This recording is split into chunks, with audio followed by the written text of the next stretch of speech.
Title: The Starbound Pilgrim. Year: 291,666,666. Era: Primordial Pulse. Author: Jeremy Levan. Rise of the Zodiac Series 2025. Chapter 1. In the hushed corridors of the old ocean vaults, where salt-crusted relics lay in silent rows, the starbound pilgrim awakened, not by alarm, nor prophecy, but by memory. She remembered the screams of the drowned ancestors, remembered when the sea walked backward, revealing bones no one should name. Her people built sanctuaries above waves, far from the floodlines, but their safety had a price. Amnesia. She had been born to remember. Chapter 2. The tear-catcher stood at the edge of the hollow shore, veiled in tendrils of algae and grief. He was the last of the oracles, left behind when the others ascended. "You seek echoes," he rasped, voice coarse with rusted ritual. "I seek why we forgot," the pilgrim answered. He led her to the sunken library, buried beneath generations of sediment and silence. She touched lips etched in calcium and fear. Every page screamed the same warning: forgetfulness is chosen. And it rose teeth. Chapter 3. In the third tide cycle, the vault cracked open.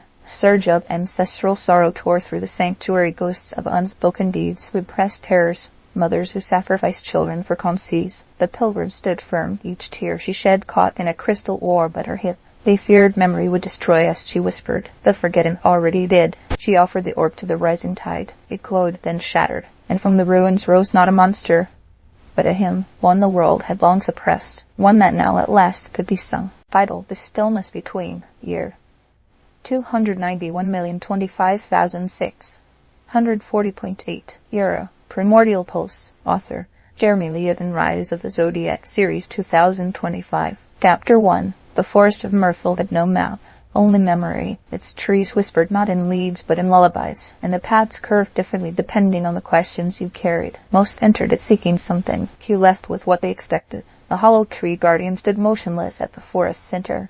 Roots knotted around his feet like oaths too sacred to unmake. He was carved from bark and blood, kept alive by silence and responsibility. Today, the wind changed. The traveler emerged from the mist, not hurried, not lost, but pulled. She was cloaked in moth-woven cloth, and her gaze shimmered with echoes. She did not offer a name. "Why have you come?" the guardian asked, his voice low as roof's cracking stone. She tilted her head. "Because I remember you." It had been centuries since someone had spoken to him as if he were not a role, but a person. "You are mistaken," he said. "No," she replied, kneeling before the hollow tree. "For the stranger who remembers," he faltered. She placed a stone at the base of the tree. "I came seeking balance, but I stopped searching." And the forest exhaled. Chapter 2. They traveled together through the deeper glades, where beasts screamed with eyes open, and rivers reversed their course when watched. The guardian spoke little, but listened. The stranger spoke often, but only in stories. In one tale, she described a village that tore itself apart trying to define enough. In another, a family that healed only when its members stopped trying to be right. What did they all need?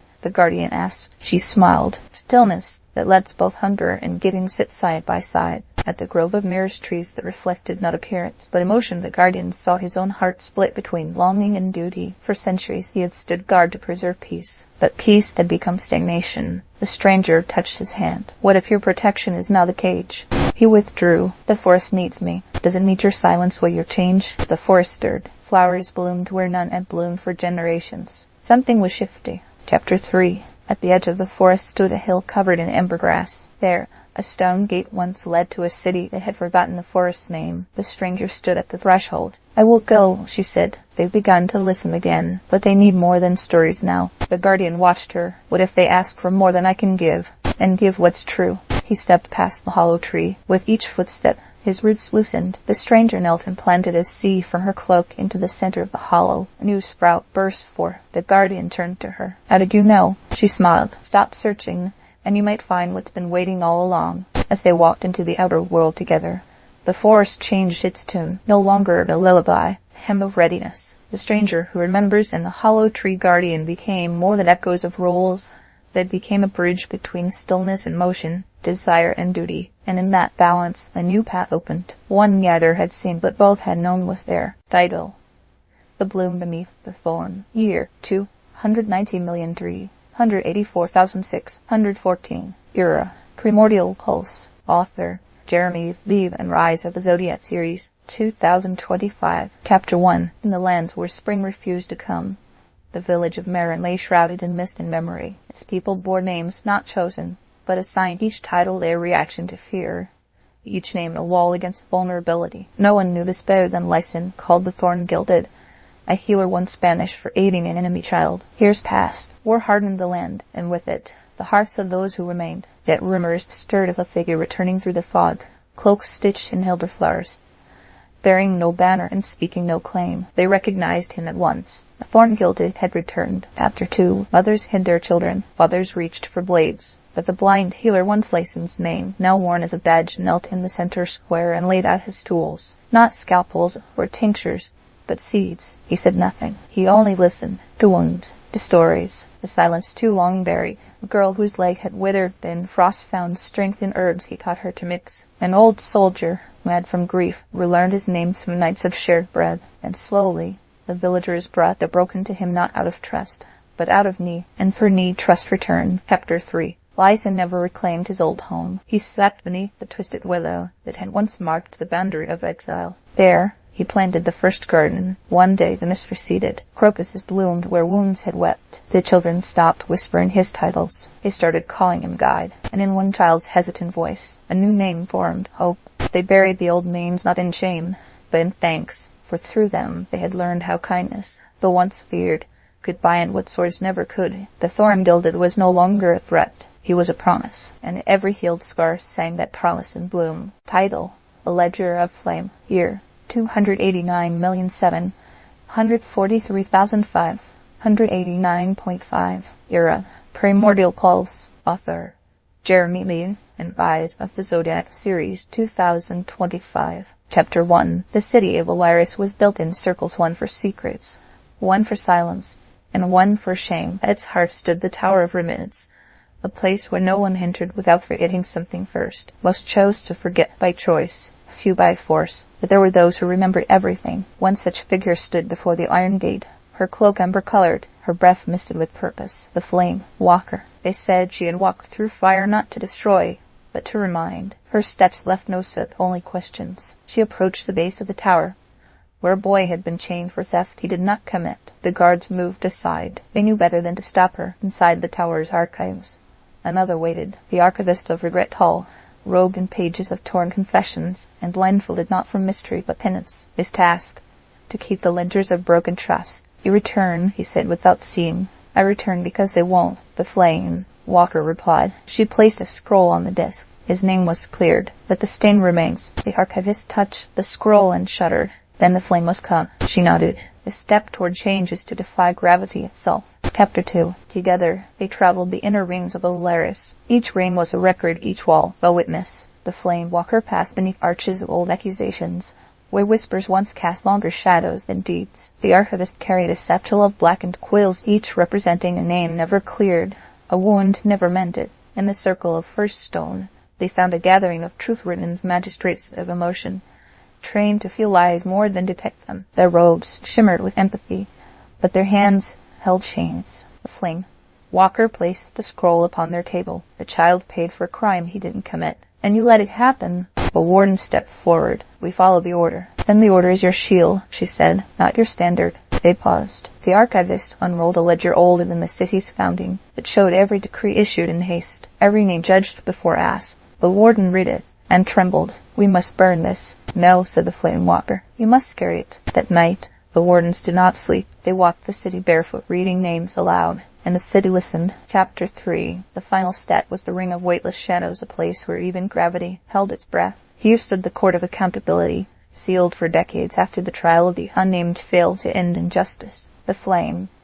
Walker lit the flame at the entrance with her own breath. Inside, the archivist placed every regret he had ever recorded into a basin of truth fire. One by one, the scrolls burned. Their ashes rose, forming images of mothers' silence, of sons erased, of lovers betrayed by silence instead of word. The court did not weep. It recorded. Outside, the people gathered, and one by one, those in power came forward not to defend, but to admit. The boy falsely accused was freed. The chains melted. The trust reckoning had begun. From that day, Illyris kept 2 records for every action, one of deed, one of consequence. And the flame Walker walked on not as judge, not as savior, but as reminder that trust is not built in declarations, but in steps Steps that defy gravity itself. Title: The Fire That Forgets. Year: 289,102,563. Era: Primordial Pulse. Author: Jeremy Levan. Rise of the Zodiac Series 2025. Chapter 1. The rain fell in ghostly threads across the hollowed valley,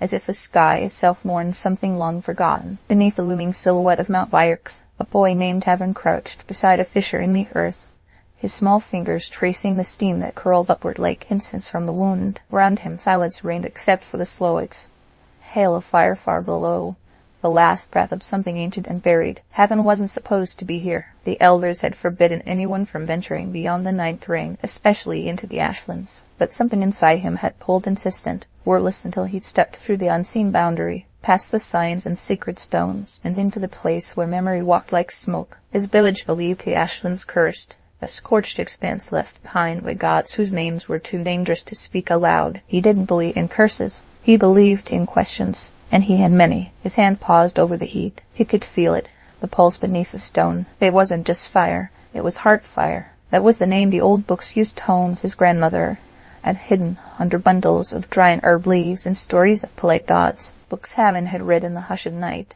when stars blinked above and secrets rustled like rats under floorboards. "Don't you hear it?" he whispered. The fisher didn't reply, but the wind shifted. From the east came a low keening sound, something between song and sorrow. Behind him someone stirred. Evan whirled. His eyes met the gaze of an old woman cloaked in storm-blue robes, her face withered like tree bark, her hair woven with copper threads. She leaned on a staff that hummed as if it contained thunder itself. "You walk as stories, child," she said. Evan blinked. "What?" She stepped closer. "The world remembers, and it remembers you." He didn't know what to say. No one ever looked at him like this with recognition. She nodded toward the fisher. "That which you call success is nothing if it costs your soul." He swallowed. "You know who I am? I know what you could become." Lightning flared, and for a moment the mountain's bones glowed beneath the earth. Evan's heart stammered. The woman knelt beside the fisher and placed her hand over it. As fire forgets names, but not promises. Evan felt the weight of her words settle into his bones. He'd come here seeking something to prove himself, perhaps. It chased power, but the deeper truth unfurled inside him like a blade of grass or stone. He hadn't come to take. He'd come to remember, and perhaps to awaken something that had long been waiting. Chapter 2. Continued chapters follow the same tone and depth up to till the 5,000 words. Title: The Tapestry of Shadows. Year: 288,461,538.2. Era: Primordial Pulse. Author: Jeremy Levan. Rise of the Zodiac Series 2025. Chapter 1. The hollow weald was never truly empty. It breathed, just not with lungs. Long ago, its trees were woven into fabric rather than felled, its roots coiled around secrets too old for language, and its air whispered to those who dared enter not with warnings, but with invitations. Shard Bear entered at dusk. His blade was not a weapon but a mirror, forged from the pain he had inherited and the guilt he could not cleanse. He wore no armor, only remnants of those who had not returned. He did not come to survive. He came to bind what had frayed. Beneath the crooked lens of the weald, she waited, the one who binds threats. Her fingers bled memory as she stitched the paths of those too afraid to walk their own. Her face was obscured by a veil woven from discarded truths. "You are late," she said. "I came when I was ready." "Then you are not late. You are just on the edge." She handed him a thread, black and thrumming with sorrow. "Follow it. But beware. Every fear you face will try to wear your voice." He nodded and stepped forward, and the trees closed behind him. Chapter 2. The thread pulled him inward, not just into the forest, but into the marrow of his own choices. The first challenge wore the face of his brother, twisted and eyeless, blaming him for fleeing when the fever came. The sharp bear held his ground. "I cannot undo it," he whispered, "but I will not look away." The image screamed, then dissolved. The thread flared brighter. Next came the silence of the unheard trial, a courtroom where ghosts accused him of apathy, of complicity in a world where monsters thrived behind bureaucracy and pleasant smiles. He listened. He did not speak. Only when they paused did he say, "I carry you with me, not as shame, as thou." The courtroom turned to ash. He emerged at the weeping clearing where the trees themselves with amber sap for every lost chance. There he nearly collapsed, until he saw a child, a projection of who he might have been if he had acted sooner, fought harder. The child simply smiled. Your actions ripple outward, tracing futures you may never witness. The sharp bearer wept and rose. Chapter 3. At the center of the wheel stood the loom of consequence, spinning threads from every act unspoken and every silence kept too long. The one who binds threads stood beside it, her body now translucent. "You came farther than most," she said. "I didn't come to win," he replied. "I came to finish." He placed the black thread into the loom. It hissed, resisted, then began to weave alongside others. Threads of courage, threads of regret, threads of those who never made it home. And then light. The shark bear stepped back. The tapestry revealed not an image, but a pulse, a breath, a reminder that horror does not end by running. It ends when someone dares to walk into it. As he left the hollow wheel, the trees parted. He looked down. New roots had grown beneath his feet, his steps now part of the forest's memory. In distant towns, children would dream of shadows unraveling, of threads binding again, of courage inherited. And in the places no light touched, a ripple continued, harried by one who dared to enter, and stayed. Title: The Wanderer of Closed Roads. Year: 187,820,512. Era: Primordial Pulse. Author: Jeremy Levan. And Rise of the Zodiac Series 2025. Chapter 1. Mist hung low over the tadpoles of Valerius, a place said to echo with the voices of those who defied their lineage. Acolytes of the old order moved quietly among the stones, their feet whispering ancient vows to a soil long worn smooth by tradition. Among them walked Ella, her ceremonial cloak trailing mud and contradiction. She had spent her childhood memorizing rites, reciting pledges in syllables shaped to honor the ancestors. But she had also listened, truly listened, to the hush between the elders' words, to the tremor of questions they never permitted to reach daylight. Her father, the keeper of tenets, once told her, "Tradition is the armor of truth," but she had begun to suspect it was also a cage. The day was the ceremony of renewal, when every third born in Alaris renounced the self in favor of the collective memory. It was to be Bella's turn, but instead of joining the others in white robes by the temple gate, she stood beneath the thornwood arch alone. In robes dyed storm gray, a gasp rippled through the gathered crowd. "I will not forget who I am to become who you want me to be," she said, loud enough for the spirits carved into the temple walls to overhear. Her declaration shattered the hush like a stone through mirrored water. Chapter 2. Bella ran, down winding hills, past rivers that carried the breath of 100 sermons, past the stare of some icons watching with mossy disapproval. She ran until Alaris faded into a myth trailing behind her, in the city of Karnoth, where no one bowed before fire or fasted in silence for ancestral forgiveness. Bella found breath, but she also found the shadow of exile, a loneliness that clung to her skin like ink that never dried. She worked as a scriber's assistant, translating stories too dangerous to speak in her homeland. Fables of rebellion, romances between outcasts, philosophies rooted in uncertainty. This she met Erie, the cartographer, whose maps charted not just lands but belief systems. Erie's latest project, mapping the fractures in inherited truth. "You left everything behind," Erie said one night as they studied a scroll that depicted a tree growing from broken stones. "I had to," Bella whispered, "but now I don't know where to plant myself." "You already have. You're just not standing still long enough to notice." It was Erie's eyes, not their maps, that finally grounded her, a reminder that recognition could bloom even in unfamiliar soil. Chapter 3. Years passed. The world shifted. Whispers reached Alaris of a woman who challenged doctrine with parables and poetry, whose followers carved new songs into the air, teaching others to question not just what they were told, but why they had believed it. When Bella returned, it was not to seek forgiveness. It was to offer invitation. The thornwood arch still stood.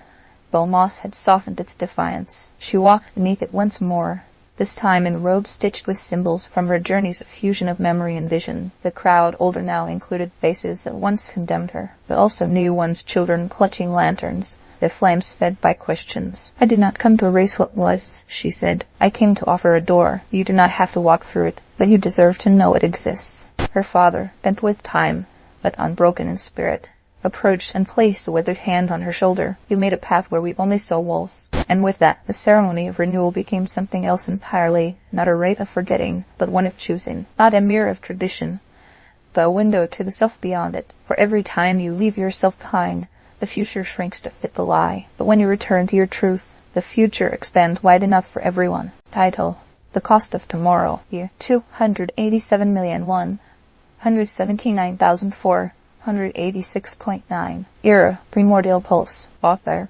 Jeremy Levan. And Rise of the Zodiac Series 2025. Chapter 1. The sandstone wind carved ribbons through the canyon's floor as elders traced their fingers across etched symbols that hummed with ancestral memory. The keeper of forgotten rites stood at the edge of a firelit platform, Her eyes closed not in blindness, but in defiance of the future silence. She spoke not aloud, but into the dreaming fabric of the gathered children's thoughts, a ritual older than grief. Beneath her, the youngest child, Siva, watched from the margins, orphaned by a drought, blamed on old neglect. She carried in her tiny frame both sorrow and hope. Her silent rebellion was not yet forged, only felt.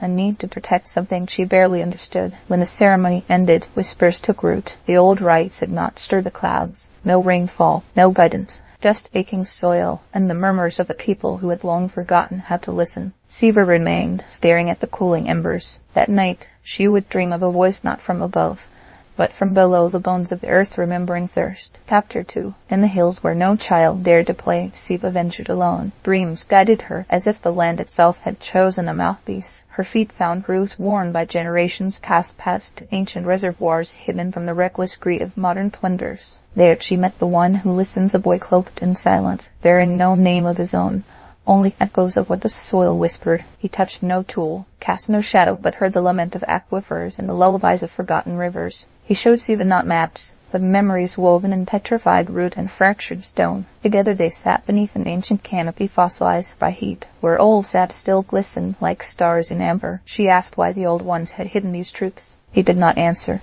Instead, he handed her a shard of obsidian etched with a pattern. The Forgotten Script of Water's Path. Chapter 3. Siva returned with the shard, but the elders dismissed her. The keeper of forgotten rites wept privately, knowing the cause of their denial, yet bound by tradition. That night, a tremor struck not from tectonics, but from a reckoning older than time. As the ground cracked and revealed ancient springs, the people gathered, no longer looking to the sky, but to the child who had listened. Siva stood upon the same platform, where she once hid, now lit not by fire, but by glowing currents of awakened water beneath her feet. The one who listened stood beside her. Though none could see him, his work was done. His silence now echoed in every drop that surged forth. The keeper stepped forward, laying down her staff, and with a bowed head, asked Siva to speak the new rite. And she did not with words, but with a turning of her body toward the children behind her. She handed each a shard. They would never forget again. Idle. The Saltwalker's Oath. Year. 286,538,461. Era. Primordial Pulse. Author Jeremy Levan. Rise of the Zodiac Series 2025. Chapter 1. The Fractured Shore. The Saltwalker knelt on the jagged basalt that formed the edge of the world, his fingers tracing the broken glyphs etched by storms long past. The tide hissed with secrets, retreating with the voices of ancestors, those who dared to cross the great divide, and those who drowned beneath it. He was not the first of his line to fail, but if the whispers were true, he might be the first to rise again. The community behind him had fractured. The village's central hearth had not been lit in 3 full moons an omen. The elders said, a forgotten past. Children wept for dreams that no longer came, and the mothers lit no candles for the lost. The stars themselves, once guiding, now flickered as if in indecision. They had once called him Tallin of the Shore, a child of strong lungs and brine tough skin, but that was before he took the mantle of Saltwalker, a name earned by those who braved the storm paths to seek truths buried beneath the deep. The mantle came with trials. Solitude, hunger, and visions too wide for sane minds. Now years older and decades wiser, he returned not with victory, but with failure. His last crossing ended in madness. He had seen the tide open like a mouth and speak his name backwards. He had touched something that sang in rivers, and he had fled. Left failure as the tide, Watcher once told him, was not exile, it was initiation. So he carved a new sigil on the stone and offered salt not as penance, but as promise. Chapter 2. Beneath the breathless deep, Tide Watcher greeted him with eyes like sunken galaxies. Her robes flowed as if under water, though no breeze stirred. She did not chastise his retreat. She expected it. The great teachings, she said, were always too much for a single mind. One must fracture before they reform. You touched the hunger, didn't you? She asked, voice thin as mist. Tallin nodded. It knew your name, and called it into itself. She closed her eyes and reached into the basket beside her. From it, she drew a pearl the size of a clenched fist, too large for any mollusk of this world. This was mine once. It nearly unmade me. Now I pass it to you. The pearl pulsed like a heartbeat and made no sound. Tallin took it and felt his spine straighten, not from pride, but from gravity. He understood now.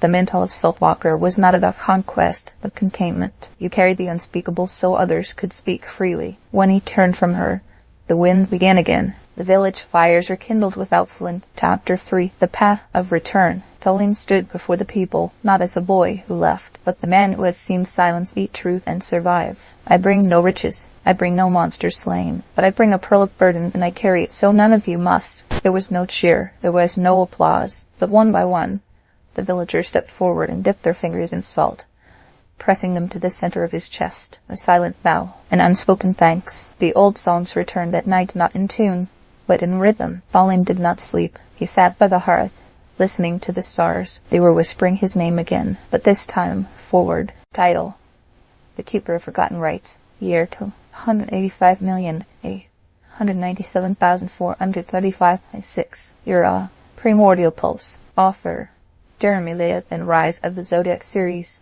2025. Chapter 1. In the trembling dark before the second silence, there lay a hollow glade, untouched by age. Trees bowed not to wine but to memory, and their leaves sang songs that none alive had taught them. Here flame did not consume ever remembered. It was in this glade the child, who never grows, first heard the calling. She came barefoot, wrapped in a coat stitched from dreams, scavenged from the ruins of the first moon's fall. In her hand was no torch, no blade, no map, only a compass of fire small, pulsing, an ancient given to her by voice that had no mouth. What you seek in the dark often glows with the fire you were born to carry. The voice had told her this, not in words, but in warmth. From the eastern mist a shape emerged, the tamer of impossible beasts, tall, cloaked in fur that shimmered like broken starlight, his face obscured beneath a mask of carved bone. A creature walked beside him, stitched of smoke and lightning, eyes filled with the ache of every storm never unleashed. The child did not flinch. She merely held up her compass. "It burns for you," she said.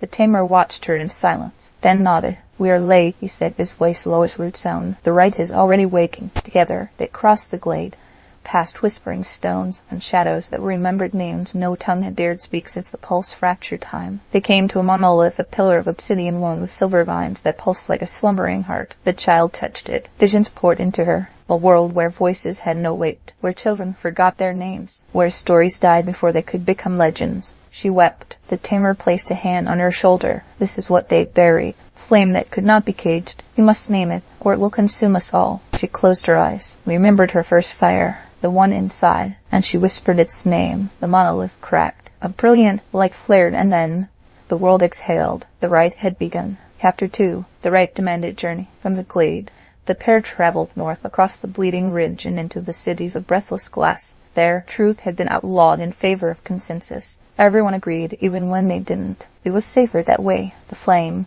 compass now floated beside the child, spinning in slow, silent circles. Its glow deepened as they moved through lies. It dimmed when they approached sincerity. In the city of Thurs, they found a gathering of silent stewards, those who kept the archives of what could not be said. Their lips were sealed with silver, their hands stained with ink from unspoken manifestos. The child approached the head steward. "I need to hear the story that was never written." The steward opened a drawer carved into his chest and pulled out a scroll that burned to ash the moment it met her hands. But she had seen enough. She turned to the tamer. "They tried to bury what sings in the marrow." He nodded. "Now you must let it rise." And so they did. By midnight they stood atop the broadcast spire. The flame compass rose above them and split into 7 tongues of light, each forming a rune in the air. The child opened her mouth and sang, not words, not melody, but essence. Below, the city halted. People dropped tools, ended argument, cried without knowing why. Each person heard their own name, spoken not in sound, but in soul. The next day, the laws were written not by leaders,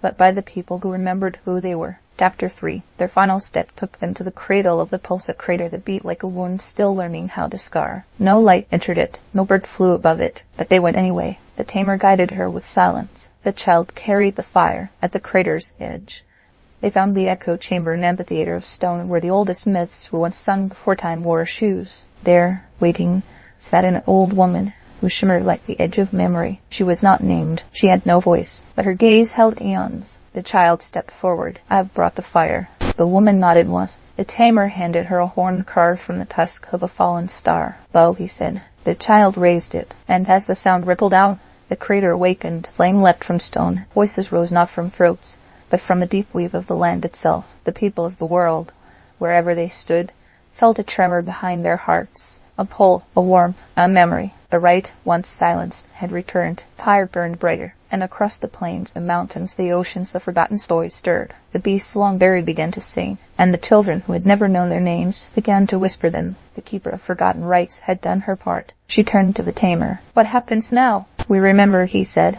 and they walked into dawn, not to end the tale, but to begin it again, in every heart bold enough to carry the fire. Title: Primordial Pulse. Year: 285,256,409.8. Era: Primordial Pulse. Author: Jeremy Levan. Rise of the Zodiac Series 2025. Chapter 1. In the era before memory had shape, when sky and sea whispered the same language, the earth thrummed with what would later be called the primordial pulse. It was not a sound, but a rhythm felt in bone, echoed in blood. It called to the broken, the seeking, the ones too silent to be heard. The wandering monk followed that pulse, clad in tattered robes stitched from forgotten prayers.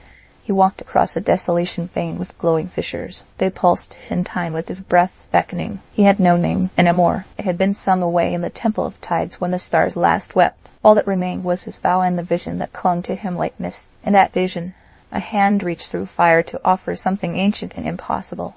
Peace. He crossed the wastes of unbinding and came to the lake of still names. The water was glass. Beneath its surface danced the faces of those he had failed. He did not weep. Instead, he knelt and listened. From the reeds came the hand of renewal. She did not speak, for her tongue had been stilled by sacrifice, but in her eyes danced 1,000 dawns. She carried no weapon, only a bundle of herbs and a flask made from the heartwood of a vanished tree. He bowed. She gestured for him to drink. The elixir burned with memory. He saw the first lie he had ever told to his brother, about a door left unlocked, and felt the weight of every silence since. Guilt bloomed, not as punishment, but as understanding. "You seek truth," her eyes said. He nodded. She traced a circle in the dirt. At its center, she placed a seed carved from bone. "When it sprouts," her silence promised, "you will see what chaos hides." He remained with her for 3 days, speaking no words. On the 4th, the seed cracked open. A flower of light emerged, its petals woven from starlight. It set thick with memory, and in its glow, the monk remembered the truth he had buried. Not a secret, but a promise. "I will not turn away again." Chapter 2. The monk and the hand walked together into the valley known as Sorrow's Hinge, where earthquakes came not from tectonic force,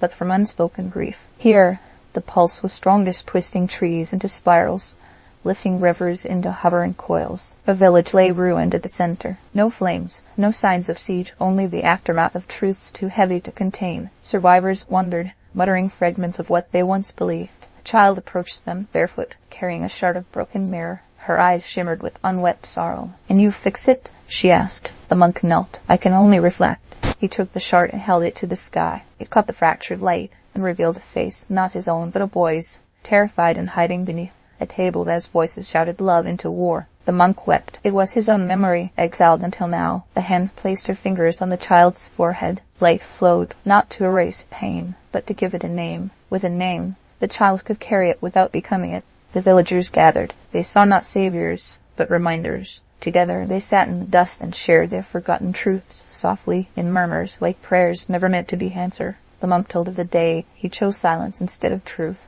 and how that silence allowed a lie to become law. The hand revealed, through gesture and memory, dance, how her voice had once called down spires, and how she had severed it to stop a war before it began. At night, under the pulse-lit sky, they taught the villagers a song without words, a song of breathing together, of remaining calm even when the world screamed. And when the villagers sang it back, the valley ceased its trembling. Chapter 3. Word of their journey spread not through speech, but in the dreaming of those they had touched. In the capital of Mithrandol, where thought was currency and emotion forbidden, the council of axioms summoned them. "You carry the pulse," said the high rationalist. "We cannot allow irrational resonance to disrupt the calculus of state." The monk bowed, then silenced me. The hand stepped forward, holding the flower that had once sprouted from bone. It now glowed like a miniature sun. "You misunderstand," her silence said. "The pulse does not disrupt. It reveals." They were led into the hall of measures, where every truth was weighed against utility. The pulse flared in protest. The walls cracked.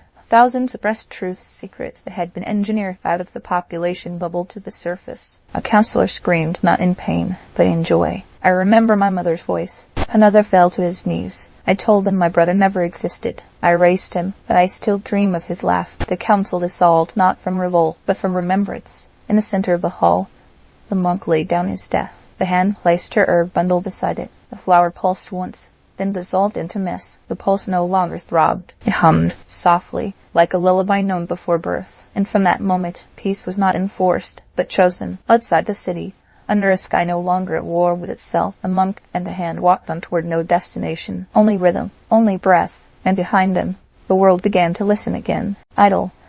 The road lit from beneath. Year 284,615,384.3. Era.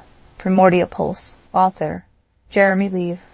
And Rise of the Zodiac Series 2025. Chapter 1. Beneath the twin moons of an age that had forgotten its origin, the salt winds of the eastern dunes whispered the names of those who had carried fire before forgetting they were flames. In that place, between the bones of failed empires and the ghost teeth of drowned temples, a figure emerged robed in white, face unmarked by time, eyes full of storms yet to come. She was called the Light-Bearer.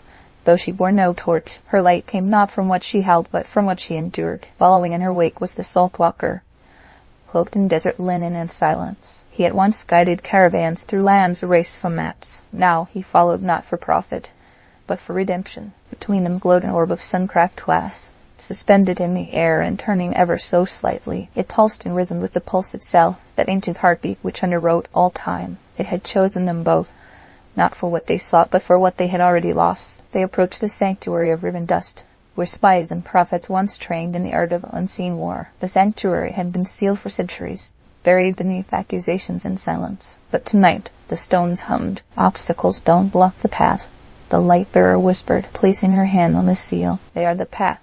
The wall dissolved into ash. Inside, specters of former lives danced in crystal cages. Each step they took revealed a story erased. A queen who ruled by listening, a rebel who forgave, a spy who chose truth over silence. The Salt Walker paused before a mirrored arch. In another life, he murmured, I betrayed her. The Light-Bearer nodded. Then in this life, lead her. At the chamber's heart lay the prism, archive, a construct of light and memory, accessible only by those who had bled for others without ever claiming the wound. The orb they carried shattered, and from it poured a map made of song. The sanctuary awakened. Chapter 2. The map did not show places. It sang of people. Every name was a tone, every life a chord. The Light-Bearer traced the resonance of a single refrain, the leader forgotten by history, whose whispers had changed the course of 2 kingdoms. Her name had been a lamp. She had died unthanked. To honor her, the pair traveled west, into the fractures of Vale, Casson, a region torn by ritual warfare and lineage feuds. There, leaders were chosen by deception contests, and strength was measured by the number of voices one could silence. They arrived during the Ascension Rite, a violet pageant in which contenders for leadership were pitted against illusions designed to expose their worst selves. The Light-Bearer stepped forward. I'd offer no illusion, she said. Only memory. The judges scoffed, for memory held no power in their world. But then the Salt Walker revealed the map song to the gathered assembly. It pulsed with the story of a land not in word, but in feeling. An old man fell to his knees, weeping. He had once fought for her, and forgotten why. A young girl stepped forward and placed her crown at the Light-Bearer's feet. Lead us not above, but through, she said. And so began a new rite, not of conquest, but convergence. The Light-Bearer spoke, not from thrones, but around fires. The Salt Walker gathered the silent and asked them to sing. Slowly, a shattered region remembered its voice. Genuine leadership, they learned, was not the lifting of one above, but the raising of all. Chapter 3. Their final path took them underground into the bastion of breath, where old regimes buried truths too dangerous to speak aloud. Here, the last of the shadow choirs met, in secret. These were not spies by trade, but by survival. They wielded silence like daggers,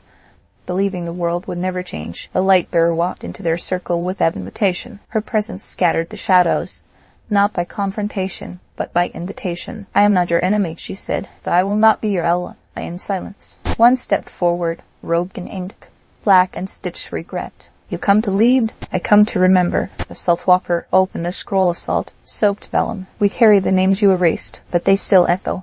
Then, from within the prism archive, a beam of resonant light struck the chamber's center. Images of old leaders, forgotten martyrs, and betrayed ideals burst into the room like thunderclaps. The shadow choirs fell still. One by one, they dropped their hoods and began to sing. It was not melody. It was not harmony. It was the sound of obstacles breaking open and revealing the path beneath. That night, the world shifted not from the top down, but from the silent places up, and the Light-Bearer stood at the edge of dawn, hand in the Salt Walkers, watching a new day arrive, not because they had commanded it, but because they had lit the way and stepped aside. Title: The Rehearsal of Ashes. Year 283,974,350.6. Era: Primordial Pulse. Author: Jeremy Levan.